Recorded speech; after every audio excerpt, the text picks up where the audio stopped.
Contract वाली बहू। नरेश की माँ अपने बेटे से मिलने दिल्ली आ रही है। इस बात का पता चलते ही नरेश के दिल में हलचल मच जाती है। नरेश अपनी माँ के स्वागत की तैयारी में लग जाता है। साथ ही उसे डर भी सताने लगता है कि उसकी माँ कहीं अपनी पुरानी जिद पर फिर से बैठ ना जाए। हे भगवान, इस बार बचा लो, अगले साल पक्का माँ की जिद पूरी कर दूंगा। तभी दरवाजे की घंटी बजती है। नरेश दरवाजा खोलता है तो सामने अपने मकान मालिक को देखकर हैरान हो जाता है, क्योंकि उनके साथ एक सुंदर सी लड़की भी थी। अब नमस्ते अंकल, कुछ काम था, मुझे बुला लेते। आपने क्यों कष्ट किया? अरे नहीं नहीं, इसमें कष्ट कैसा, मैं तो बस तुम्हें रीना से मिलवाने आया था। आज से रीना तुम्हारे साथ इसी फ्लैट में रहेगी। अंकल, कोई लड़का फ्लैटमेट नहीं है? एक अनजान लड़की के साथ रहना मेरे लिए थोड़ा अजीब होगा। देखो नरेश, मैं तुम्हें पहले भी बता चुका हूँ कि इस फ्लैट में तुम्हें किसी ना किसी के साथ एडजस्ट करना ही होगा, या फिर तुम अकेले पूरे फ्लैट का किराया दे दो, मैं किसी को नहीं रखूंगा। नरेश अपने मकान मालिक की बात सुन के रीना के साथ रहने के लिए तैयार हो जाता है, पर अंदर ही अंदर उसे ये बात खाने लगती है कि वो अपनी माँ को क्या जवाब देगा जब उसकी माँ रीना के बारे में उसे पूछेगी। दिन बीतने लगते हैं। नरेश और रीना अच्छे दोस्त भी बन जाते हैं, पर अभी भी नरेश अपनी प्रॉब्लम का सलूशन नहीं ढूंढ पाता। एक दिन नरेश बहुत परेशान सा बैठा होता है। तभी रीना उसे पूछती है, क्या हुआ नरेश, तुम काफी परेशान लग रहे हो, सब ठीक तो है ना? हाँ सब ठीक है, बस एक छोटी सी प्रॉब्लम है। वो एक्चुअली 2 दिन बाद मेरी माँ मुझसे मिलने आ रही है। अरे तो इसमें प्रॉब्लम क्या है, ये तो खुशी की बात है। हाँ रीना, बट मेरी माँ एक जिद लेकर बैठ गई है कि मैं शादी कर लूँ, पर मैं अभी इस चीज़ के लिए तैयार नहीं हूँ। ऊपर से जब वो तुम्हें देखेगी तो 100 सवाल करेगी, क्या जवाब दूंगा?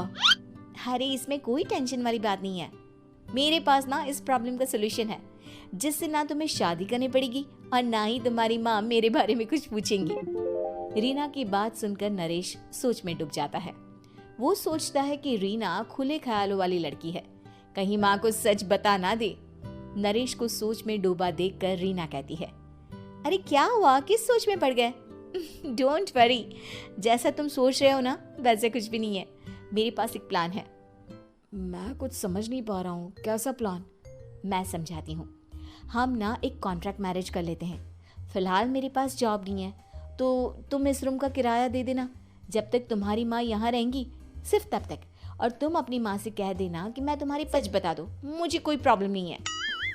रीना की बात सुनकर नरेश सोच में डूब जाता है। बहुत सोचने के बाद जब उसे कोई रास्ता नहीं मिलता तो वो रीना के बताए हुए रास्ते पर चलने के लिए तैयार हो जाता है। वो रीना से बात करता है और अपनी माँ की पसंद और नापसंद के बारे में बताता है। रीना भी नरेश की सभी बातों को ध्यान से सुनती है ताकि कहीं उससे कोई गलती ना हो जाए। आखिर वो दिन भी आ जाता है जब नरेश की माँ उससे मिलने दिल्ली आ जाती है। नरेश अपनी माँ को फ्लैट पर लेकर जाता है। जैसे ही नरेश की माँ फ्लैट के अंदर जाती है, रीना उसके पैर छू लेती है। ये देखकर नरेश की माँ थोड़ी घबरा जाती है और नरेश से पूछती है, अरे बेटा नरेश, ये कौन है? माँ, ये आपकी बहू रीना है। माफ़ी चाहता हूँ, सब कुछ इतनी जल्दी में हुआ कि आपको बता ही नहीं पाया, इसलिए सोचा कि क्यों ना आपको सरप्राइज दिया जाए। अरे बेटा, मैं तो बस तेरा घर बसा हुआ देखना चाहती थी। हाँ, बहुत अरमान थे अपनी इकलौते बेटी की शादी को लेकर, लेकिन कोई बात नहीं, शायद किस्मत को यही मंजूर होगा। ये कहते ही नरेश की माँ रीना को गले लगा लेती है। रीना बेटिया, मेरा बेटा ना थोड़ा नादान है, पर तुम काफ़ी समझदार लगती हो और मैं जानती हूँ कि तुम इसका बहुत अच्छे से ध्यान रखोगी। माँ आप चिंता मत कीजिए, मैं सब संभाल लूंगी। नरेश की माँ अपने बहू और बेटे के साथ खुशी खुशी रहने लगती है। दिन बीतने लगते हैं। नरेश की माँ और रीना का रिश्ता बहुत मजबूत होता चला जाता है। वो दोनों सारा दिन एक साथ रहती और खूब बातें करती। इधर साथ रहते रहते नरेश और रीना भी एक दूसरे से प्यार करने लगते हैं। दोनों को इस बात का एहसास हो जाता है, फिर भी वो इस बात को छुपा कर ही रखते हैं। एक दिन नरेश की माँ और रीना शादी के बारे में बात करने लगते हैं। रीना बिटिया, ये तो नरेश ने मुझे बिना बताए शादी कर ली, वरना मैं तो अपनी इकलौती बेटी की शादी इतनी धूमधाम से करती कि सारी दुनिया देखती रह जाती। अच्छा माँ, आप ऐसा भी क्या करती नरेश और मेरी शादी में जो दुनिया देखती रह जाती। अरे बिटिया, एक माँ के अरमान तुम अभी नहीं समझोगी। मैं तो अपनी बहू को एक रानी की तरह लेकर आती और शादी भी बिल्कुल शाही अंदाज में करती। खुद को नरेश की पत्नी और उसकी माँ की बहू मानने लगी थी। शाम को जब नरेश ऑफिस से घर आता है तो रीना खुद को रोक नहीं पाती और नरेश के सामने उसकी माँ को अपने और नरेश के रिश्ते का सारा सच बता देती है। रीना की बात सुनकर नरेश की माँ दोनों से बहुत नाराज हो जाती है और घर वापस जाने की बात करने लगती है। तुम दोनों ने मुझसे सच छुपाकर बहुत ठेस पहुंचाई है मुझे। अब तुम लोगों के साथ नहीं रहना चाहती मैं। कल ही वापस चली जाऊंगी अपने घर। माँ, मुझे माफ कर दो। ये सब मैंने रीना के कहने पर ही किया है, वरना मैं भी आपको कभी ठेस पहुंचाने के बारे में सोच भी नहीं सकता। हाँ माँ, हमने ये सिर्फ आपका दिल रखने के लिए किया। प्लीज हम दोनों को माफ कर दीजिए। तुम दोनों ने मेरे अरमानों के साथ खिलवाड़ किया है और वैसे भी मुझे अपने बेटे के लिए एक अच्छी लड़की ढूंढनी है, इसलिए मेरा यहाँ से जाना ही बेहतर होगा। माँ की ये बात सुनकर रीना खुद को रोक नहीं पाती। माँ, क्या मैं आपके घर की बहू बनने लायक नहीं हूँ? रीना की बात सुनकर नरेश हैरान रह जाता है। नरेश की माँ भी कुछ समझ नहीं पाती।